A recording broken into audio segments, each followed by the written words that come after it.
നമസ്കാരം, good evening. വാർത്താ സന്ധ്യയിലേക്ക് എല്ലാ പ്രേക്ഷകർക്കും സ്വാഗതം. ഞാൻ പ്രജിൻ സി കണ്ണൻ. ഇന്ന് പുറത്തുവന്ന വാർത്തകളുടെ സമഗ്രമായ റിപ്പോർട്ടുകൾ ആഴത്തിൽ പരിശോധിക്കാം. രാജ്ഭവനിലെ കാവിക്കൊടിയേന്തിയ ഭാരതാംബ വിവാദത്തിൽ ഗവർണറോട് നിലപാട് കടുപ്പിച്ചാണ് CPI. പാർട്ടി ബ്രാഞ്ചുകളിൽ ദേശീയ പതാക ഉയർത്തി വൃക്ഷത്തൈ നട്ടായിരുന്നു പ്രതിഷേധം. ഭാരതാംബ വിവാദത്തിൽ CPIM-നും CPI-ക്കും ഒരേ നിലപാടാണെന്ന് CPIM സംസ്ഥാന സെക്രട്ടറി MV ഗോവിന്ദൻ പറഞ്ഞു. മന്ത്രി P പ്രസാദിന്റെ ആലപ്പുഴയിലെ വസതിക്ക് മുന്നിൽ BJP പ്രവർത്തകർ പ്രതിഷേധിച്ചു. പരിസ്ഥിതി ദിനാഘോഷത്തിന് മുൻപ് കാവി പതാകയേന്തിയ ഭാരതാംബയുടെ ചിത്രത്തിൽ പുഷ്പാർച്ചന നടത്തണമെന്ന രാജ്ഭവന്റെ ആവശ്യം മന്ത്രി P പ്രസാദ് നിരാകരിച്ചതിനെ തുടർന്നായിരുന്നു വിവാദം. രാജ്ഭവനെ സംഘപരിവാർ കേന്ദ്രമാക്കി മാറ്റാനുള്ള നീക്കമായാണ് CPI സംഭവത്തെ വീക്ഷിക്കുന്നത്. ഗവർണറുടെ നടപടിയോടുള്ള പ്രതിഷേധ സൂചകമായി എല്ലാ പാർട്ടി ബ്രാഞ്ചുകളിലും ഇന്ന് ദേശീയ പതാക ഉയർത്തുകയും വൃക്ഷത്തൈ നടുകയും ചെയ്തു. തൃശൂർ ജില്ലാ കമ്മിറ്റി ഓഫീസിൽ മന്ത്രി K രാജന്റെ സാന്നിധ്യത്തിൽ സംസ്ഥാന സെക്രട്ടറി ബിനോയ് വിശ്വം വൃക്ഷത്തൈ നട്ടു. ഭരണഘടനാ പദവിയായ ഗവർണർ സ്ഥാനം വഹിക്കുന്ന ഒരു മനുഷ്യൻ ഒരു വലിയ പദവിയുടെ ചുമതലയെപ്പറ്റിയും കടമയെപ്പറ്റിയും ബോധ്യമുള്ള ആൾ അത്തരം സാക്ഷ്യം പിടിക്കാൻ പാടില്ല. ഭാരതാംബയെ RSSന്റെ പ്രതീകമാക്കി മാറ്റാനുള്ള ബോധപൂർവമായുള്ള ഇടപെടൽ അംഗീകരിക്കില്ലെന്ന് മന്ത്രി K രാജൻ പ്രതികരിച്ചു. പരിപാടിയുടെ മിനിറ്റ്സിൽ വരുത്തിയ മാറ്റം സർക്കാർ പിന്തുടരുന്ന നടപടിക്രമങ്ങൾക്ക് ചേരുന്നതല്ല. ഇതിനാൽ പരിപാടി ഒഴിവാക്കുന്നതായി കാണിച്ച് മന്ത്രിയുടെ ഓഫീസ് രാജ്ഭവന് നൽകിയ കത്തിന്റെ പകർപ്പ് 24-ന് ലഭിച്ചു. ഒരു പ്രത്യേക വിഭാഗം മാത്രം ആചരിക്കുന്ന അല്ലെങ്കിൽ ആദരിക്കുന്ന ഒരു ചിത്രത്തെ ഔദ്യോഗിക പരിപാടിയുടെ ഭാഗമാക്കാൻ ഒരു കാരണവശാലും നാളെ ആയാലും സമ്മതിക്കുകയില്ല. അത് ഇപ്പോൾ ഇതിൻ്റെ ഉത്തരവാദിത്വം ഈ ഗവൺമെൻറ്റിനാണ് എന്നുള്ളതുകൊണ്ട് ഈ ഗവൺമെൻറ്റിന് എന്തായാലും അതിനെ അംഗീകരിക്കാൻ പറ്റുകയില്ല. ഭാരതാംബ വിവാദത്തിൽ CPIM-നും CPI-ക്കും വ്യത്യസ്ത സമീപനമാണെന്ന ആക്ഷേപങ്ങൾ CPIM സംസ്ഥാന സെക്രട്ടറി MV ഗോവിന്ദൻ തള്ളി. ഗവർണറുടെ ആസ്ഥാനം രാജ്ഭവൻ അത് പൊതുസ്ഥലമാണ്. അത് സംസ്ഥാന ഗവൺമെൻറ് ആയാലും കേന്ദ്ര ഗവൺമെൻറ് ആയാലും പൊതുവിടമാണ്. ആ പൊതുവിടത്തിൽ വർഗീയത പ്രചരിപ്പിക്കുന്നതിന് വേണ്ടി ഉപയോഗിക്കുന്ന ഒരടയാളവും ഔദ്യോഗിക അടയാളം പോലെ ഉപയോഗിക്കാൻ പാടില്ല. അസംബന്ധമാണത്. അതിനെയാണ് ഞാൻ ശക്തിയായിട്ട് വിമർശിച്ചത്. P പ്രസാദിന്റെ വീട്ടിലേക്ക് BJP നടത്തിയ പ്രതിഷേധത്തിനിടെ CPI പ്രവർത്തകരുമായി കയ്യാങ്കളി.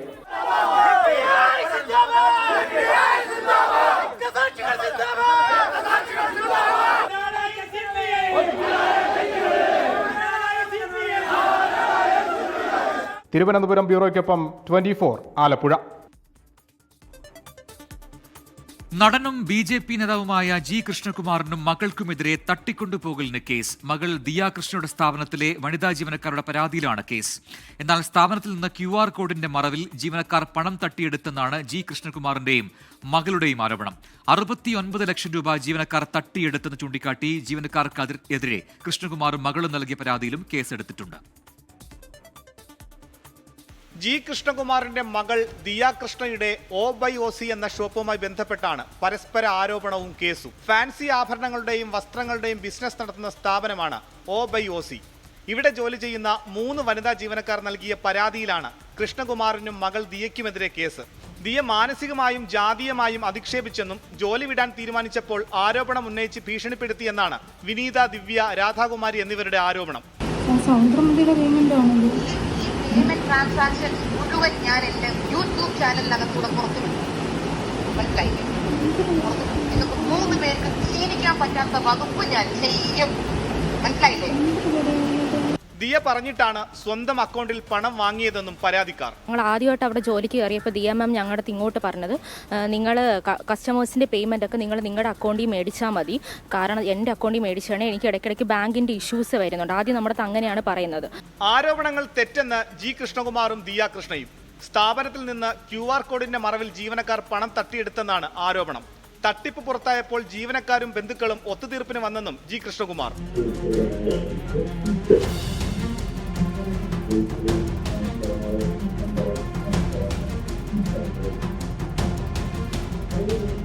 69 ലക്ഷം രൂപ ജീവനക്കാർ തട്ടിയെടുത്തെന്ന് ചൂണ്ടിക്കാട്ടി ജീവനക്കാർക്കെതിരെ കൃഷ്ണകുമാറും മകളും നൽകിയ പരാതിയിലും കേസെടുത്തിട്ടുണ്ട്. ജീവനക്കാരുടെ ആരോപണങ്ങളും ഇവർ നിഷേധിച്ചു. ഞങ്ങളുടെ കമ്പനിയുടെ QR കോഡ് വർക്ക് ചെയ്യുന്നില്ല, അതുകൊണ്ട് വേറെ QR കോഡ് തരാമെന്ന് പറഞ്ഞിട്ട് ആ QR കോഡ് കാണിക്കുന്നു, അതിലോട്ട് പൈസ മാറ്റുന്നു. ഇത് കുറച്ച് കാലമായിട്ട് നടക്കുന്നുണ്ടായിരുന്നു. ഇവരുടെ ഓഡിറ്റർ ഇതെല്ലാം പരിശോധിക്കുന്നുണ്ട്. അപ്പോൾ ഓഡിറ്റർ ഒരു ദിവസം വിളിച്ചിട്ട് പറഞ്ഞത് അതിലൊരു വേരിയേഷൻ വരുന്നുണ്ട്, കണക്കുകളിലും സ്റ്റോക്കിലും ഒന്ന് പരിശോധിക്കണം എന്ന് പറഞ്ഞു. നമുക്ക് പരിചയമുള്ളൊരു സ്ഥലത്ത് അച്ഛന് പരിചയമുള്ള ഒരാൾ ബാങ്കിൽ നമ്മൾ സംസാരിച്ചപ്പോൾ നമുക്ക് സ്റ്റേറ്റ്മെൻറ്റ് തന്നില്ല, കാരണം തരാൻ പാടില്ലല്ലോ. അപ്പോൾ അതുകൊണ്ട് അവർ കാണിച്ചു കൊടുത്തു, ഒരു ബേസിക് ആയിട്ടുള്ള സംഭവം കാണിച്ചു കൊടുത്തു. അപ്പോൾ നമ്മൾ ഇവരുടെ ഫോണിൽ നിന്നുള്ള ട്രാൻസാക്ഷനും വെച്ച് അതുമായിട്ട് നോക്കി, പ്ലസ് കസ്റ്റമേഴ്സ് അയച്ചിരുന്ന സ്ക്രീൻഷോട്ട്സും കൂടെ വെച്ച് നോക്കിയപ്പോൾ പല സമയങ്ങളിലും കറക്റ്റായിട്ട് ഇവരുടെ അക്കൗണ്ടിലോട്ട് വന്നിട്ടുണ്ട്. ഇരു കേസുകളിലും വിശദമായ അന്വേഷണം നടത്തി അറസ്റ്റ് അടക്കമുള്ള നടപടികളിലേക്ക് നീങ്ങാനാണ് പോലീസ് തീരുമാനം. 24 തിരുവനന്തപുരം. തിരുവനന്തപുരം ശ്രീചിത്ര തിരുനാൾ institute four medical sciences and ടെക്നോളജിയിൽ തിങ്കളാഴ്ച മുതൽ ശസ്ത്രക്രിയ മുടങ്ങും. ഉപകരണങ്ങൾ എത്തിക്കാതെ ശസ്ത്രക്രിയ നടക്കില്ലെന്ന് ഡോക്ടേഴ്സ് അറിയിച്ചു. രോഗികൾക്ക് ആശുപത്രിയിൽ നിന്ന് സന്ദേശം നൽകി തുടങ്ങിയിട്ടുണ്ട്. ഇന്റർവെൻഷണൽ റേഡിയോളജി വിഭാഗം തിങ്കളാഴ്ച മുതൽ നടത്താൻ നിശ്ചയിച്ചിരുന്ന ശസ്ത്രക്രിയകളാണ് മാറ്റിവച്ചത്. ഇക്കാര്യം അറിയിച്ച ആശുപത്രിയിൽ നിന്ന് രോഗികൾക്ക് സന്ദേശമെത്തി. സ്റ്റെന്റ് ഉൾപ്പെടെയുള്ള ഉപകരണങ്ങൾ ലഭ്യമാകാതെ ശസ്ത്രക്രിയ നടക്കില്ലെന്ന നിലപാടിലാണ് ഡോക്ടർമാർ. ഇന്നും നാളെയും അവധി ദിവസമായതോടെ ഉപകരണങ്ങൾ വാങ്ങുന്ന നടപടിക്രമവും നീളും. കേന്ദ്ര സർക്കാരിന്റെ മാനദണ്ഡപ്രകാരം ജെം പോർട്ടൽ വഴി ഇന്ത്യൻ നിർമ്മിത ശസ്ത്രക്രിയാ സാമഗ്രികൾ മാത്രമേ വാങ്ങാവൂ. എന്നാൽ ഇന്റർവെൻഷണൽ റേഡിയോളജിക്കുള്ള സ്റ്റെന്റ് ഉൾപ്പെടെ വിദേശ നിർമ്മിതമാണ്. പുറത്തുനിന്ന് വാങ്ങിയാൽ ഓഡിറ്റ് പ്രശ്നമുണ്ടാകുമെന്നാണ് അഡ്മിനിസ്ട്രേഷൻ വിഭാഗത്തിന്റെ വിശദീകരണം. അതേസമയം ആശുപത്രി ഡയറക്ടർ സഞ്ജയ് ബിഹാരിയുടെ നിലപാടുകളിൽ ഒരു വിഭാഗം ഡോക്ടർമാർക്ക് കടുത്ത അതൃപ്തിയാണ്. കൂട്ടായ ചർച്ചകൾ നടക്കുന്നില്ലെന്നും നിയമത്തിന്റെ നൂലാമാലകൾ പറഞ്ഞ് പ്രായോഗിക തീരുമാനങ്ങൾ എടുക്കുന്നില്ല എന്നുമാണ് പരാതി. അതിനിടെ ശസ്ത്രക്രിയ ഉപകരണങ്ങൾ ലഭ്യമാകാത്തതിൽ അടിയന്തര ഇടപെടൽ ആവശ്യപ്പെട്ട എ റഹീം MP ശാസ്ത്ര സാങ്കേതിക വകുപ്പ് മന്ത്രി ജിതേന്ദ്ര സിംഗിന് കത്ത് നൽകി. MG പ്രതീഷ്, 24 തിരുവനന്തപുരം. ഇന്നലെ അന്തരിച്ച മുൻ KPCC അധ്യക്ഷൻ തെന്നല ബാലകൃഷ്ണ പിള്ളയുടെ മൃതദേഹം സംസ്കരിച്ചു. KPCC ആസ്ഥാനമായ ഇന്ദിരാഭവനിലും അയ്യപ്പ സേവാ സംഘം ഓഫീസിലും പൊതുദർശനത്തിന് ശേഷമായിരുന്നു സംസ്കാരം. തൈക്കാട് ശാന്തി കവാടത്തിലായിരുന്നു തെന്നല ബാലകൃഷ്ണപിള്ളയുടെ മൃതദേഹം സംസ്കരിച്ചത്. പൂർണ്ണ ഔദ്യോഗിക ബഹുമതിയോടെയായിരുന്നു സംസ്കാരം.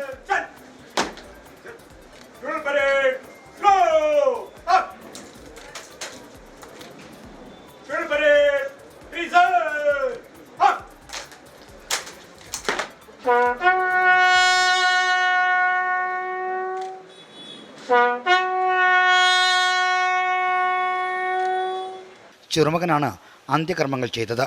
ശേഷം സംസ്കാരം നടന്നു. അന്ത്യചടങ്ങുകൾക്ക് സാക്ഷ്യം വഹിക്കാൻ KPCC അധ്യക്ഷനും പ്രതിപക്ഷ നേതാക്കളും അടക്കം എല്ലാ പ്രധാന നേതാക്കളും എത്തിയിരുന്നു. രാവിലെ 10:30 നേട്ടയത്തെ വസതിയിൽ നിന്ന് ഭൗതിക ശരീരം ഇന്ദിരാഭവനിലെത്തിച്ചത്. മുഖ്യമന്ത്രി പിണറായി വിജയൻ കോൺഗ്രസ് ആസ്ഥാനത്തെത്തി തെന്നലയ്ക്ക് ആദരാഞ്ജലി അർപ്പിച്ചു.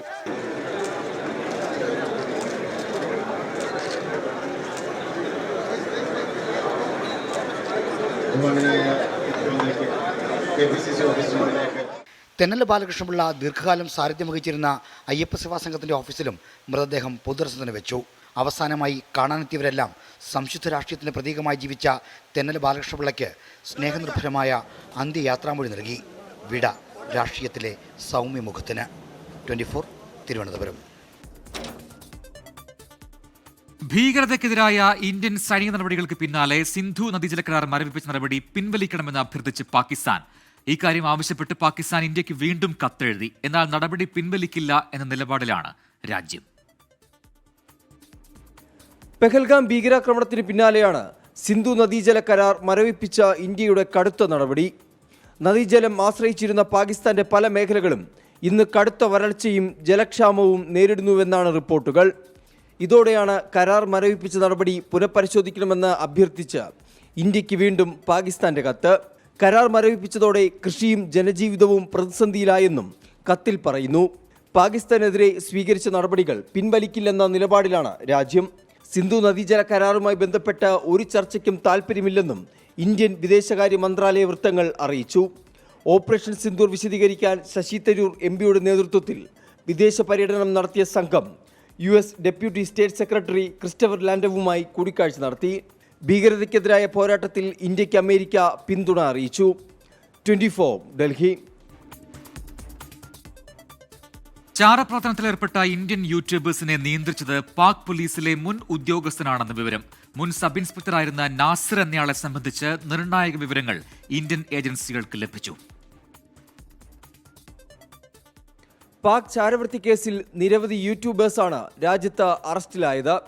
ഇവരെ നിയന്ത്രിച്ചിരുന്നത് പാകിസ്ഥാൻ പോലീസിലെ മുൻ ഉദ്യോഗസ്ഥരായ നാസിർ ആണെന്നാണ് അന്വേഷണ ഏജൻസികളുടെ കണ്ടെത്തൽ. ചാരവൃത്തി കേസിൽ ഒടുവിൽ അറസ്റ്റിലായ യൂട്യൂബർ ജസ്ബീർ സിംഗിന്റെ മൊഴിയിലും നാസിറിന്റെ പേര് പുറത്തുവന്നു. പാക് പോലീസിലെ മുൻ സബ് ഇൻസ്പെക്ടറായിരുന്ന നാസിർ വിരമിച്ച ശേഷം രഹസ്യാന്വേഷണ ഏജൻസിയായ ISIയിൽ ചേരുകയായിരുന്നു. ചാരവൃത്തിക്കായി ഇന്ത്യൻ യൂട്യൂബർമാരെ ഇയാൾ തെരഞ്ഞെടുത്തു.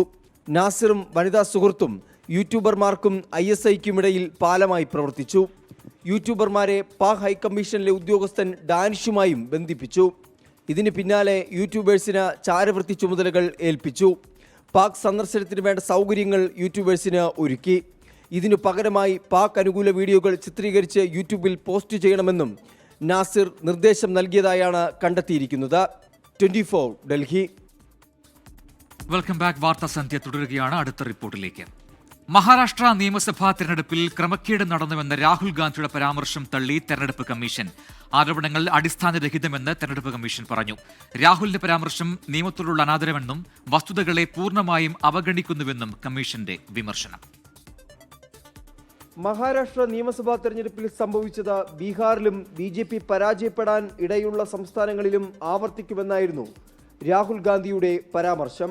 രാഹുൽ ഗാന്ധിയുടെ ഈ ആരോപണങ്ങളെ തള്ളിയാണ് മുഖ്യ തെരഞ്ഞെടുപ്പ് കമ്മീഷന്റെ മറുപടി.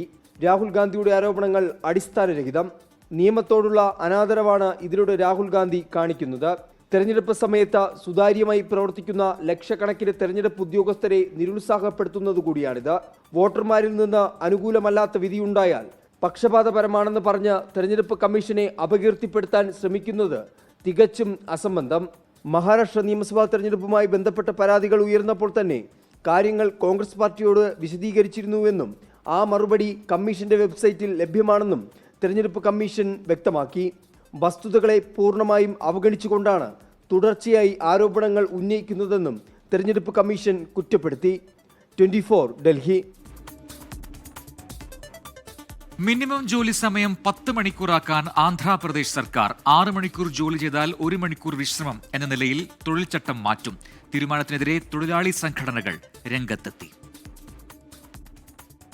നിക്ഷേപങ്ങൾ ആകർഷിക്കാനും ഈസ് ഓഫ് ഡൂയിങ് ബിസിനസിനും വേണ്ടിയാണ് ആന്ധ്ര സർക്കാർ തൊഴിൽ ചട്ടങ്ങളിൽ മാറ്റം വരുത്തുന്നത്. മിനിമം 9 മണിക്കൂർ ജോലി എന്നത് 10 മണിക്കൂറാക്കാനുള്ള തീരുമാനത്തിന് മന്ത്രിസഭ അംഗീകാരം നൽകി. 5 മണിക്കൂർ ജോലി ചെയ്താൽ 1 മണിക്കൂർ വിശ്രമം എന്നത് 6 മണിക്കൂർ ജോലി ചെയ്താൽ 1 മണിക്കൂർ എന്ന് മാറ്റും. ഓവർ ടൈം ചട്ടങ്ങളിലും മാറ്റം വരും. കൂടുതൽ ജോലി ചെയ്താൽ കൂടുതൽ സമ്പാദിക്കാമെന്നാണ് സർക്കാർ തീരുമാനം വിശദീകരിച്ച് മന്ത്രി K. പാർത്ഥസാരഥിയുടെ വാദം. കൂടുതൽ നിക്ഷേപകർ എത്തിയാൽ തൊഴിലവസരവും വർദ്ധിക്കുമെന്നും മന്ത്രി പറഞ്ഞു. സ്വകാര്യ സ്ഥാപനങ്ങൾക്കും ഫാക്ടറികൾക്കുമെല്ലാം നിയമം ബാധകമാകും. തീരുമാനത്തിനെതിരെ തൊഴിലാളി സംഘടനകളും പ്രതിപക്ഷ പാർട്ടികളും രംഗത്തെത്തി. തൊഴിലാളികളെ അടിമകളാക്കുന്ന സമീപനമാണെന്നാണ് വിമർശനം. 24 ബംഗളൂരു. ത്യാഗത്തിന്റെയും സമർപ്പണത്തിന്റെയും സ്മരണ പുതുക്കി വിശ്വാസികൾ ബലിപെരുന്നാൾ ആഘോഷിച്ചു. പള്ളികളിലും ഈദ്ഗാഹുകളിലും നടന്ന പ്രത്യേക പ്രാർത്ഥനകൾ നിരവധി ആളുകളുടെ പങ്കാളിത്തം കൊണ്ട് ശ്രദ്ധേയമായി. ആശംസകൾ കൈമാറിയും നമസ്കാരത്തിൽ പങ്കെടുത്തും വിശ്വാസ സമൂഹം ബലിപെരുന്നാളിനെ വരവേറ്റു. അല്ലാഹു അക്ബർ അല്ലാഹു അക്ബർ സമിഅല്ലാഹു ലിമൻ ഹമിദ. ഇബ്രാഹിം നബിയുടെ ത്യാഗത്തിന്റെ സ്മരണ പുതുക്കി സ്നേഹാശംസകൾ പങ്കുവച്ച് വിശ്വാസി സമൂഹം ബലിപെരുന്നാളിന് വരവേറ്റു. തിരുവനന്തപുരം മുസ്ലിം ജമാഅത്തിന്റെ നേതൃത്വത്തിൽ ചന്ദ്രശേഖരൻ നായർ സ്റ്റേഡിയത്തിലായിരുന്നു ഈദ്ഗാഹ്. പഹൽഗാം ഭീകരാക്രമണം പൈശാചികമായിരുന്നുവെന്ന് ബലിപെരുന്നാൾ സന്ദേശത്തിൽ പാളയം ഇമാം ഡോക്ടർ VP സുഹൈബ് മൗലവി. മതപരമായി സാമുദായികമായി ഭിന്നിപ്പിച്ചുകൊണ്ട് ഒരു ശക്തിക്കും ഈ രാജ്യത്തെ തകർക്കാൻ കഴിയില്ലെന്ന വലിയൊരാശയം ലോകത്തെ പഠിപ്പിക്കുകയായിരുന്നു. അതിലടക്കമുള്ള ഈ 26 രക്തസാക്ഷികളും. ഗസയിലെ ഇസ്രയേൽ ആക്രമണത്തെയും പാളയം ഇമാം അപലപിച്ചു. കോഴിക്കോട് പാളയം മൊയ്തീൻ പള്ളിയിൽ പെരുന്നാൾ നമസ്കാരത്തിന് ഹുസൈൻ മടവൂർ നേതൃത്വം നൽകി. എറണാകുളം തൃക്കാക്കരയിലെ ഈദ്ഗാഹിൽ അറഫ മസ്ജിദ് ഖത്തീബ് ഇസ്ഹാഖ് ഹസാരി പ്രാർത്ഥനാ ചടങ്ങിന് നേതൃത്വം നൽകി. രാജ്യത്തിനു വേണ്ടി ജനങ്ങൾ ത്യാഗവും ക്ഷമയും ഉള്ളവരാകണമെന്ന് 24ലൂടെ ഇന്ത്യൻ ഗ്രാൻഡ് മുഫ്തി കാന്തപുരം AP അബൂബക്കർ മുസ്ലിയാർ പറഞ്ഞു. രാജ്യത്തിന്റെ പുരോഗതിക്ക് വേണ്ടി ത്യാഗം സഹിക്കുന്നവരും ക്ഷമാശീലരും ആവണം എന്നാണ് പഠിപ്പിക്കുന്നത്. നോവു പടർത്തുന്ന ഓർമ്മകൾ പേറിയാണ് വയനാട് മുണ്ടക്കയിലെ ബലിപെരുന്നാൾ പ്രാർത്ഥനകൾ. ഉരുൾപൊട്ടലിൽ തകർന്ന പള്ളിയോട് ചേർന്നുള്ള മദ്രസ ഹാളിലായിരുന്നു പ്രത്യേക പ്രാർത്ഥന.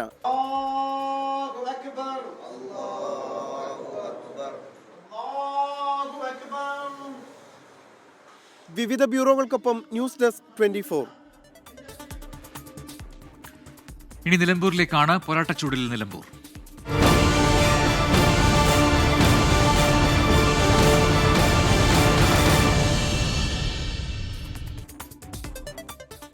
ഉപതെരഞ്ഞെടുപ്പ് പ്രചാരണം രണ്ടാം ഘട്ടത്തിലേക്ക് കടക്കുമ്പോൾ LDFന് വേണ്ടി വോട്ട് അഭ്യർത്ഥിച്ച് മന്ത്രിപ്പട നിലമ്പൂരിലേക്ക് എത്തുകയാണ്. UDFന്റെ പ്രധാന നേതാക്കൾ മണ്ഡലത്തിൽ ക്യാമ്പ് ചെയ്യും. കേന്ദ്രമന്ത്രിമാരുടെ സാന്നിധ്യം പരമാവധി ഉറപ്പാക്കുകയാണ് BJP. തൃണമൂൽ കോൺഗ്രസിന്റെ നേതാക്കളെ പ്രചാരണത്തിനെത്തിക്കാൻ ഒരുങ്ങുകയാണ് PV അൻവർ. പെരുന്നാളിന്റെ ആഘോഷത്തിലും തിരക്കിലുമായിരുന്നു നിലമ്പൂരും നിലമ്പൂരിലെ സ്ഥാനാർത്ഥികളും. നാളെ മുതൽ വീണ്ടും ശക്തമായ പ്രചാരണം. എം സ്വരാജിന് വോട്ടഭ്യർത്ഥിച്ച് മുക്കിലും മൂലയിലും മന്ത്രിമാർ ഉൾപ്പെടെയുള്ളവരെ എത്തിക്കാനാണ് LDF ക്യാമ്പിന്റെ തീരുമാനം. നാളെ മന്ത്രിമാരായ മുഹമ്മദ് റിയാസും OR കേളുവും മണ്ഡലത്തിലുണ്ട്. വരും ദിവസങ്ങളിൽ മന്ത്രിമാരായ V ശിവൻകുട്ടി, P രാജീവ്, റോഷി അഗസ്റ്റിനും നിലമ്പൂരിലുണ്ടാകും. 13-ാം തീയതി മുതൽ 3 ദിവസം മുഖ്യമന്ത്രിയുടെ പര്യടനം. റാലികളിൽ പങ്കെടുക്കും. LDF ഇങ്ങനെ പദ്ധതിയിടുമ്പോൾ പ്രിയങ്ക ഗാന്ധിയെ തന്നെ പ്രചാരണത്തിനായി മണ്ഡലത്തിലെത്തിക്കാനാണ് UDF ശ്രമം. പ്രതിപക്ഷ നേതാവ് VD സതീശൻ, KPCC അധ്യക്ഷൻ സണ്ണി ജോസഫ്, കോൺഗ്രസിലെ യുവ നേതാക്കൾ എന്നിവർ ക്യാമ്പ് ചെയ്ത് പ്രചാരണം നടത്തും. LDF വികസന നേട്ടങ്ങൾ പറയുമ്പോൾ ഭരണത്തിന്റെ പോരായ്മകൾ പറയുകയാണ് UDF. സുരേഷ് ഗോപി ഉൾപ്പെടെയുള്ള കേന്ദ്രമന്ത്രിമാരെ വീണ്ടും കൊണ്ടുവരാനാണ് NDAയുടെ ശ്രമം. സ്വതന്ത്രനായിട്ടാണ് PV അൻവർ മത്സരിക്കുന്നതെങ്കിലും തൃണമൂൽ കോൺഗ്രസിന്റെ നേതാക്കളെ മണ്ഡലത്തിലെത്തിക്കാൻ അൻവർ ക്യാമ്പും നോക്കുന്നു. നേതാക്കളുടെ ഓരോ ആരോപണങ്ങളും വാക്കുകളും അളന്നു മുറിച്ച് ചർച്ച ചെയ്യപ്പെടാം. വരും ദിവസങ്ങളിൽ നിലമ്പൂരിൽ പൊടിപാറും പ്രചാരണം ഉറപ്പ്. ടീം 24 നിലമ്പൂർ. തമിഴ്നാട്ടിലെ വാഹനാപകടത്തിൽ പരിക്കേറ്റ് ചികിത്സയിൽ കഴിയുന്ന ഷൈൻ ടോം ചാക്കോയുടെയും അമ്മയുടെയും ആരോഗ്യനില തൃപ്തികരമെന്ന് ആശുപത്രി അധികൃതർ. അപകടത്തിൽ മരിച്ച ഷൈന്റെ പിതാവ് CP ചാക്കോയുടെ സംസ്കാരം തിങ്കളാഴ്ച നടക്കും. മുണ്ടൂർ പരികർമല മാതാപ്പള്ളിയിലാണ് സംസ്കാരം. അപകടത്തിൽ ഷൈൻ ടോം ചാക്കോയുടെ ഷോൾഡറിന് താഴെ 3 പൊട്ടലുകളുണ്ട്. നട്ടലിനും ചെറിയ പൊട്ടൽ സംഭവിച്ചു. ശസ്ത്രക്രിയ അനിവാര്യമെങ്കിലും പിതാവിന്റെ സംസ്കാരത്തിന് ശേഷമായിരിക്കും ശസ്ത്രക്രിയ നടത്തുക. അപകടത്തിൽ കൂടുതൽ പരിക്കേറ്റത് ഷൈന്റെ മാതാവിനാണ്. ഇരുവരുടെയും ആരോഗ്യസ്ഥിതിയിൽ ആശങ്കപ്പെടേണ്ടതില്ലെന്ന് Sun medical and research centre വ്യക്തമാക്കി. കോംപ്ലിക്കേഷൻസ് ഒന്നും വരാൻ ഞങ്ങൾ എക്സ്പെക്ട് ചെയ്യണം. ഇൻഫാക്ട് 2-3 ദിവസം വെയിറ്റ് ചെയ്ത ഇൻഫ്ലമേഷൻ നീര് കുറയുക ചെയ്യാം. അപ്പോൾ സർജറി ചെയ്യാൻ ആക്ച്വലി കുറച്ചുകൂടി ബെറ്റർ ആണ് 2-3 ഡേയ്സ് വെയിറ്റ് ചെയ്ത് കഴിഞ്ഞാൽ. അത് ഷൈൻ്റെ കണ്ടീഷൻ. മദറിന് കുറച്ചും കൂടി സീരിയസ് ഇഞ്ചുറീസാണ് പറ്റിയിരിക്കുന്നത്. അസിറ്റാബുലം ഫ്രാക്ചറും ഹിപ്പ് ഡിസ്ലൊക്കേഷനുമാണ് സംഭവിച്ചിരിക്കുന്നത്. കാലിലൊരു ട്രാക്ഷൻ ഇട്ടിട്ടുണ്ട്. ആ ഒരു പൊസിഷനിലാണ് ഇപ്പോൾ മദറിനെ ഇവിടേക്ക് ഷിഫ്റ്റ് ചെയ്തിരിക്കുന്നത്. അപകടത്തിൽ മരിച്ച CP ചാക്കോയുടെ സംസ്കാരം തിങ്കളാഴ്ച മുണ്ടൂർ പള്ളിയിൽ നടക്കും. മുണ്ടൂരിലെ വീട്ടിൽ നാളെ വൈകിട്ട് 4 മണി മുതൽ പൊതുദർശനം. വിദേശത്തുള്ള ഷൈന്റെ സഹോദരിമാർ ഇന്ന് രാത്രിയോടെ നാട്ടിലേക്ക് മടങ്ങിയെത്തും. അതിനിടെ കേന്ദ്രമന്ത്രി സുരേഷ് ഗോപി അടക്കമുള്ള സിനിമാ പ്രവർത്തകർ ഷൈനെ ആശുപത്രിയിലെത്തി സന്ദർശിച്ചു. 24 തൃശൂർ. ചാരായവും വാഷുമായി യൂത്ത് കോൺഗ്രസിന്റെ പ്രാദേശിക നേതാവ് ഉൾപ്പെടെ 2 പേർ അറസ്റ്റിൽ. യൂത്ത് കോൺഗ്രസ് പയ്യോളി മണ്ഡലം പ്രസിഡന്റ് ഇരിങ്ങൽ മുനമ്പത്ത് താഴെ രഞ്ജിത്ത് ലാൽ, മുനമ്പത്ത് താഴെ അഭിലാഷ് എന്നിവരാണ് എക്സൈസിന്റെ പിടിയിലായത്. സംഭവത്തിന് പിന്നാലെ രഞ്ജിത്ത് ലാലിനെ യൂത്ത് കോൺഗ്രസിന്റെ പ്രാഥമിക അംഗത്വത്തിൽ നിന്ന് സസ്പെൻഡ് ചെയ്തു. ഇന്നലെ രാത്രിയാണ് യൂത്ത് കോൺഗ്രസ് പയ്യോളി മണ്ഡലം പ്രസിഡന്റ് രഞ്ജിത്ത് ലാലിനെയും സുഹൃത്തിനെയും എക്സൈസ് സംഘം പിടികൂടിയത്. കൊയിലാണ്ടി എക്സൈസ് ഇൻസ്പെക്ടർക്ക് ലഭിച്ച രഹസ്യവിവരത്തിന്റെ അടിസ്ഥാനത്തിൽ നടത്തിയ പരിശോധനയിലായിരുന്നു ഇത്. വീടിനടുത്തുള്ള സ്ഥലത്ത് വെച്ചാണ് ഇരുവരും പിടിയിലായത്. 3.5 ലിറ്റർ വാറ്റ് ചാരായം, 50 ലിറ്റർ വാഷ്, വാറ്റുപകരണങ്ങൾ എന്നിവ സഹിതമാണ് ഇവരെ പിടികൂടിയത്. അതേസമയം വാർത്ത പുറത്തു വന്നതിന് പിന്നാലെ രഞ്ജിത്ത് ലാലിനെ യൂത്ത് കോൺഗ്രസിന്റെ പ്രാഥമിക അംഗത്വത്തിൽ നിന്നും സസ്പെൻഡ് ചെയ്തു. 24 കോഴിക്കോട്. ഇനി കാലാവസ്ഥ റിപ്പോർട്ട്. കാലാവസ്ഥ സമർപ്പിക്കുന്നത് Berger paints 100 years of trust.